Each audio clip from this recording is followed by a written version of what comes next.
Olá, meu nome é André Oliveira e eu faço o curso de Tecnólogo de Redes na FATEC Osasco. Nosso objetivo nesse vídeo é mostrar a configuração de um domínio e DNS numa empresa fictícia. Primeiro pré-requisito para você configurar um servidor, que vai ser controlador de domínio ou um domínio, é você colocar um IP estático na placa de rede. Configurar um IP estático, né? Então vamos lá, propriedades, vamos no protocolo IPv4 e vamos colocar o IP estático aqui, que no meu caso vai ser 192.168.15.50. Máscara de rede, gateway, 192.168.15.1. O DNS, você tem que colocar o mesmo IP que vai ser o endereço IP do servidor, 192.168.15.50. Feito isso, nós já temos um dos pré-requisitos para configurar um domínio.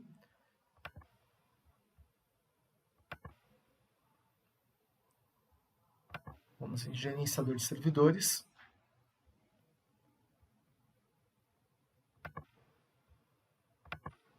Gerenciar, adicionar funções e recursos. Essa é a console. Então vamos lá. Próximo. Depois eu explico mais sobre esses itens aqui, tá? Próximo. Ele está apontando para o meu IP que foi dado pelo DHCP, mas vocês viram que nós já configuramos um outro IP lá. Próximo.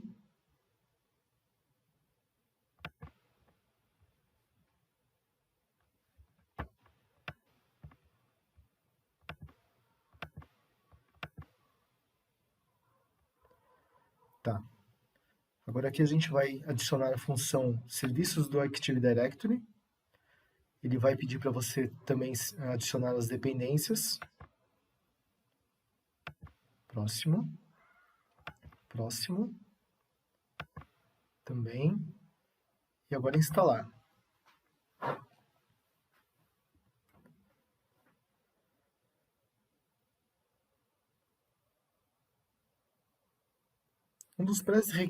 Tem dois pré-requisitos muito importantes quando você vai configurar um domínio. O primeiro é colocar um IP estático. O segundo é você fazer todas as atualizações do servidor, que no caso aqui é o Windows Server 2019, pelo Windows Update. Só depois de feita todas as atualizações é que aí sim você pode promover o servidor a um controlador de domínio ou domínio. Tá? Isso é a política de boas práticas da Microsoft. Outra coisa também nesses menus que eu pulei, né, que fui dando next, é que é política de boas práticas da Microsoft, quando você for configurar um domínio na empresa, você configurar duas máquinas, tá?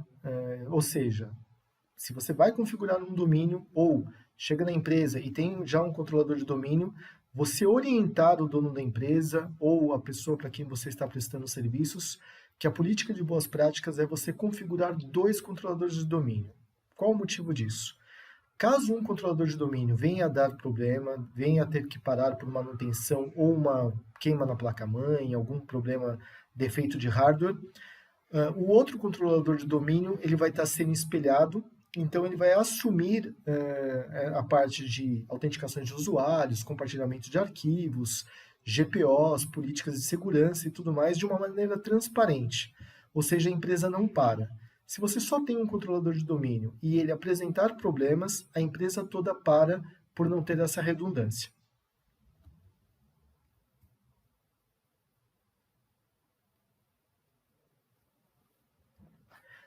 Outra coisa muito importante também, antes de você colocar o servidor no domínio, né, fazer essa configuração, é bom que você escolha um nome de máquina de maneira antes de fazer esses processos. Por quê?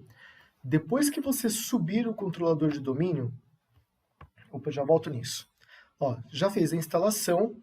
Diferente do Windows Server 2008, né, que usa o comando dcpromo para promover o servidor para controlador de domínio ou domínio, no Windows Server 2012, 2016, 2008, essa ferramenta não existe mais, esse comando não é mais usado.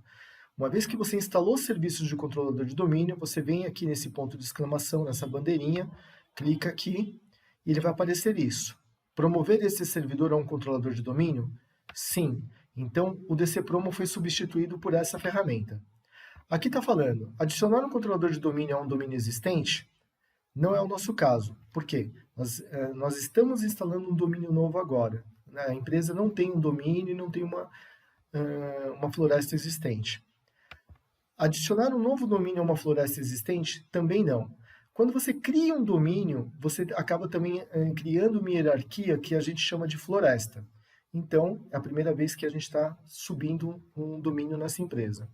Então, o nosso caso é adicionar uma nova floresta, que quando você faz isso, você também acaba adicionando o seu primeiro controlador de domínio. O nome da empresa vai ser Pimenta PVC, ponto local. Próximo.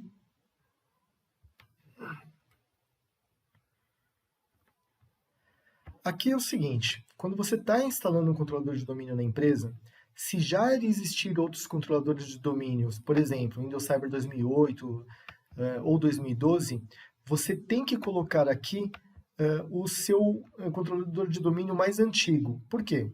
Como esse é o Windows Server 2012, se você não colocar essa relação de confiança de domínio e floresta, o seu novo servidor não vai conseguir conversar com o servidor antigo e vocês vão ter problemas. Então, vocês verifiquem se na empresa existe algum controlador de domínio ou domínio e façam com que seja compatível a floresta e o domínio. No caso aqui a gente não tem nenhum, a gente vai deixar o Windows Server 2016 mesmo, que é a versão anterior à versão que nós estamos instalando. Aqui na parte de senha, é importante nós configurarmos essa senha, eu já explico por quê.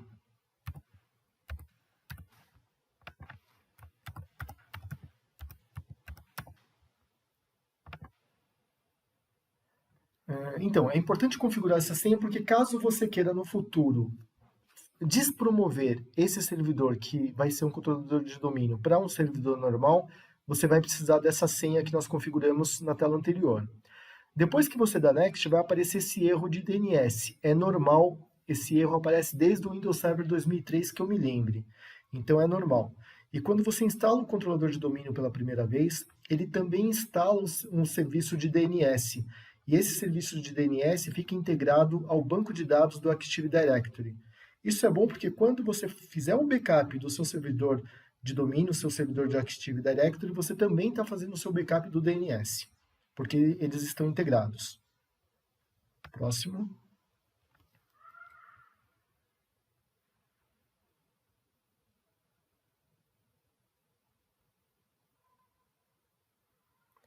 Agora aqui ele vai achar o nome da empresa, Pimenta PVC. Próximo.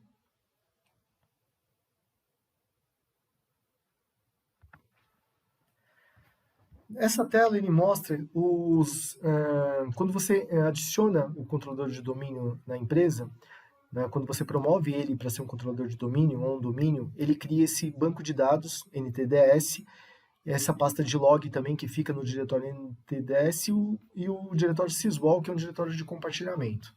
Tá? A política de boas práticas da Microsoft fala que você deve colocar esses arquivos num HD mais rápido, SSD, ou num outro disco, tá? Para que tenha mais performance. Não é o caso nosso aqui. Próximo. Aí ele fala do que ele vai instalar e tudo mais. Próximo. Nessa tela, ele vai dar alguns pontos de exclamação. Não é erro, ele só está falando de algumas particularidades. O importante é a informação que ele vai dar no final da tela, que ele fala que todos os pré-requisitos foram cumpridos e que você pode estar instalando o controlador de domínio. Então, ó, ele fala aqui, todas as verificações de pré-requisitos passaram com êxito e fala aqui embaixo também. Né? Então, só clicar em instalar e deixar ele terminar o serviço. No final dessa tela, ele vai pedir para reiniciar o servidor. Tem uma coisa muito importante, que eu não sei se eu falei, mas vou reprisar de novo. Sempre que vocês forem configurar um servidor de domínio, um controlador de domínio, né, controlador do Active Directory, já tenham renomeado o servidor para o nome que vocês querem que a máquina tenha. Por quê? Se vocês tentarem renomear um servidor do Active Directory depois que ele foi promovido, vai dar um pau geral na empresa. Então, é uma política da Microsoft que você não faça isso se não quiser ter problemas. Tá? Outra coisa também que eu vou reprisar enquanto está passando é que é isso. Quando você está montando um controlador de domínio pela primeira vez na empresa, ou já existe um controlador de domínio e ele está lá sozinho, tudo mais, você oriente a pessoa que está te contratando para que vocês configurem um novo controlador de domínio e faça eles se replicarem. Por quê? Se algum servidor tiver problema e tiver que parar por falta de manutenção, por causa de uma manutenção corretiva ou preventiva, agora ele vai reiniciar a máquina, a empresa não para, porque o outro servidor fica trabalhando em espelhamento. É importante também que todo servidor que vocês forem configurar, vocês peçam para vir de fábrica ou peçam na hora da configuração que venha com 2 HDs para que vocês possam usar o RAID 1. O que é o RAID 1? É um espelhamento de disco para caso um disco venha falhar ou dar bad block, o outro disco assuma as informações, o sistema não pare e a empresa também, o usuário final, ele nem vai saber que o disco parou. Né? O pessoal de TI vai saber, porque vai ser avisado via a placa controladora RAID que fica apitando assim de maneira ensurdecedora, ou a pessoa ou a equipe de TI é avisado via mensagem de e-mail que o servidor manda. Também, se você tiver um servidor de monitoramento como o Zabbix, ele também vai te falar quando um disco der problema ou estiver apresentando falhas. Tá? Agora o servidor vai demorar um pouquinho para reinicializar. Depois que ele reinicializar, nós vamos configurar o DNS, que é a parte que faz a resolução de IPs para nomes, né? Então ele faz de uma maneira amigável a resolução de nomes de máquinas para IPs. Tanto de maneira... assim, nome de máquina para IPs e IPs para máquinas também, ele faz esse serviço.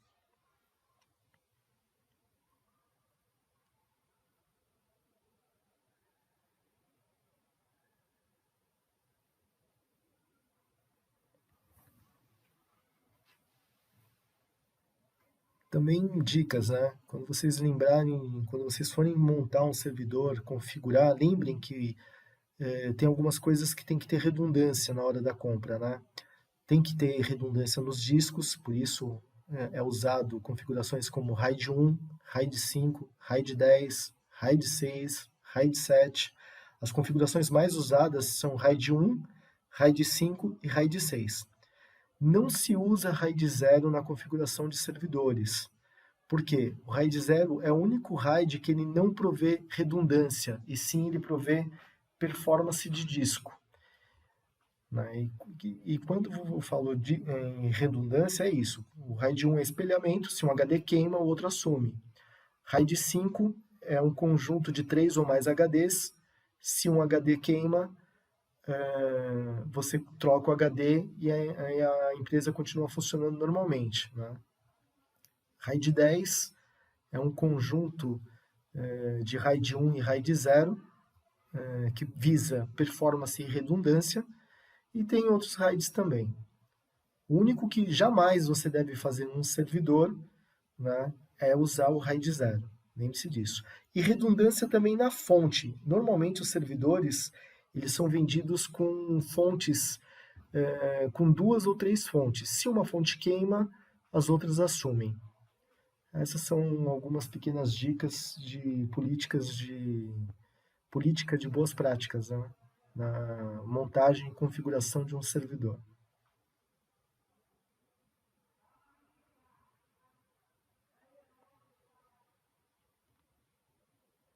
Também tem outra coisa. Quando terminar de reiniciar, vocês lembram que na placa de rede, lá no IPv4, eu configurei o DNS com o mesmo IP que eu configurei o servidor. Após a instalação, ele vai renomear o DNS por IP 127.0.0.1, que a gente chama de endereço de loopback. O que significa esse IP? Na verdade, o endereço de loopback ele aponta para ele mesmo, ele aponta para a placa de rede do equipamento que você está configurando o servidor. Loopback seria o endereço IP do servidor, que está apontando para ele mesmo, e o nome equivalente a isso também, em algumas configurações de programas, é localhost. Ou seja, localhost e o endereço IP 127.0.0.1 significam a mesma coisa. Eles estão apontando para a própria placa de rede deles.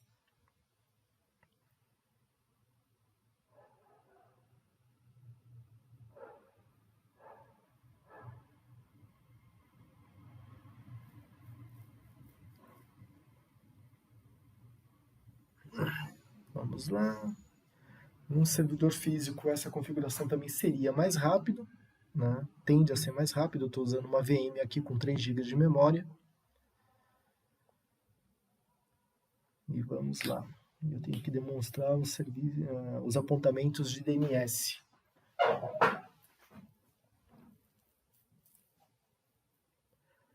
Já falando aqui, né? Por exemplo, toda vez que você adiciona uma máquina no AD, né, você tem um computador de um cliente, um computador das empresas, digamos assim, você está no escritório sem máquinas e está montando um novo controlador de domínio. Quando você adiciona a máquina no controlador de domínio, ela automaticamente vai fazer um apontamento no DNS, vai aparecer lá o nome da máquina e o IP que ela está usando, né? Então, em exemplos de sala de aula, é mostrado você criando lá um IP e associando uma máquina, isso é em casos extremos. Mas, normalmente, isso é feito de maneira automática quando você adiciona uma máquina no AD. Deixa eu pegar a fonte do computador urgente.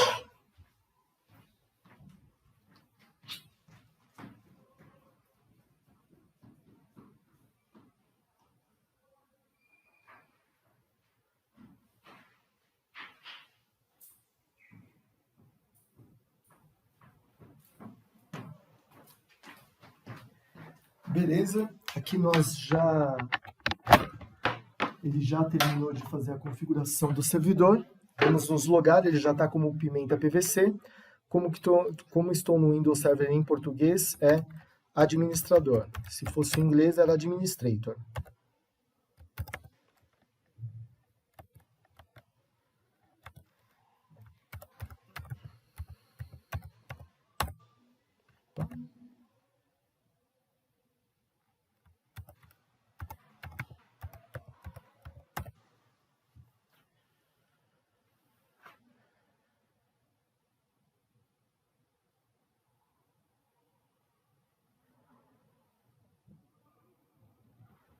Vamos fazer aquela configuração na placa de rede que eu comentei com vocês.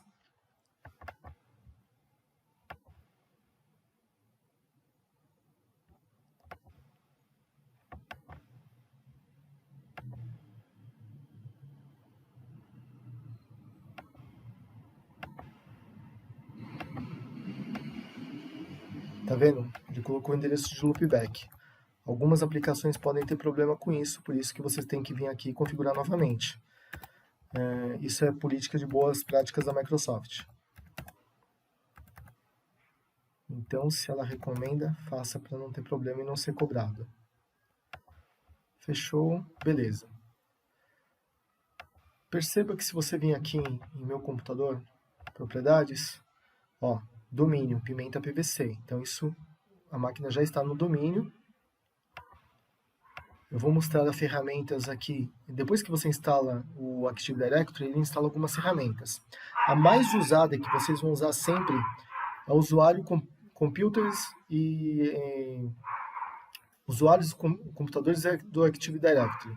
É aqui que você cria usuários, né, de toda a empresa, mas aí você cria usuários e organiza eles numa OU por departamentos. E aqui toda máquina que é adicionado ao controlador de domínio vai aparecer aqui. E é aqui que você vai aplicar políticas de segurança, as chamadas GPO, né? Tanto para as contas de computadores quanto para as contas de usuário. A ferramenta que nós vamos mexer agora é o DNS. Então, beleza, aqui ele já criou o DNS para a gente, ele cria uma zona de pesquisa direta e uma de pesquisa inversa, tá? Vamos fazer uma configuração para demonstrar essa parte do DNS. Então, assim, quando você adiciona um computador no domínio, ele automaticamente vai aparecer aqui nessa lista, vai aparecer o nome dele e o IP que ele está usando. Mas digamos que tem um computador ou um dispositivo que não foi adicionado aqui, ou de uma aplicação e que precisa ser adicionado. Por exemplo, dispositivos como roteador e switch. Então, eu vou clicar aqui em novo host e vou colocar aqui router Cisco. Tá? O IP do meu roteador é 192.168.15.1. E vou também colocar o servidor de arquivos que eu tenho aqui dentro da empresa, que é meu outro computador, mas vamos simular que é um servidor de arquivos. Então, vamos colocar aqui ele é um storage. E vamos colocar o IP dele, 192.168.15.11. Adicionei. Ok, com sucesso. Exemplos. O que eles fazem isso agora? Como eu falei, o DNS ele é o cara que ele transforma nomes de máquinas em IPs e IPs em nomes de máquinas. Né? Ele faz essa conversão. Então, por exemplo, digamos que eu não sei qual que é o IP do meu storage, mas eu sei que eu tenho um servidor na empresa com o nome de storage. Então, ping storage, eu estou na máquina de um usuário. Eu faço isso, ele transforma o nome em IP. Então, ele fala que o meu servidor de storage está usando o IP 192.168.15.11. Agora, eu sei que tem um roteador Cisco da empresa, e eu sei que se eu pingar o nome dele, router Cisco, ele vai me trazer um IP. E está me trazendo o IP 192.168.15.1. Então, isso é uma das configurações que o DNS faz, né? Das configurações que podem ser feitas, e é o que o DNS faz na prática.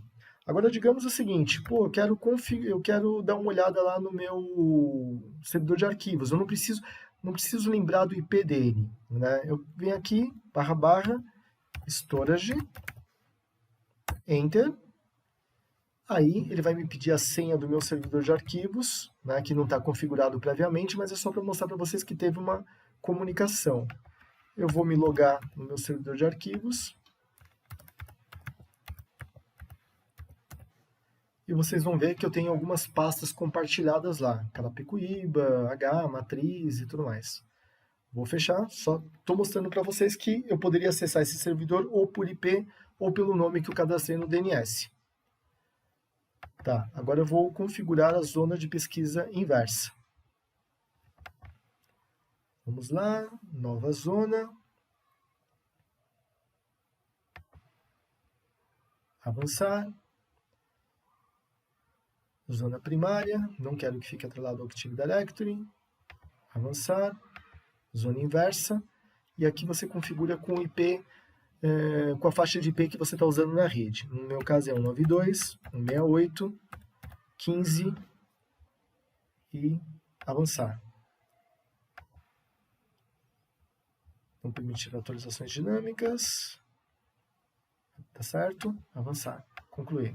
Então, se na zona de pesquisa direta ele converte nome de máquinas em IP, aqui ele vai converter nome de IP em nome de máquina, nome de IP em nome de máquinas. Então, vamos fazer um apontamento.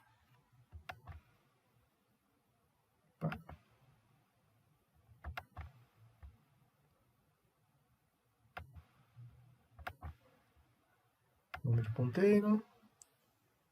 Vamos colocar o meu Cisco 192.168.15.1.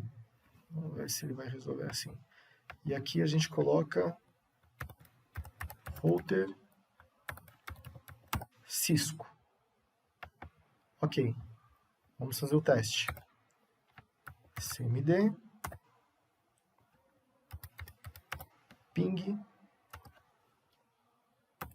192. Vamos pingar agora router Cisco. Esse exemplo eu tinha feito seria o exemplo da pesquisa na zona direta. Vamos ver o contrário. Eu sei que meu IP do roteador é 192.168.15.1. Então vamos lá.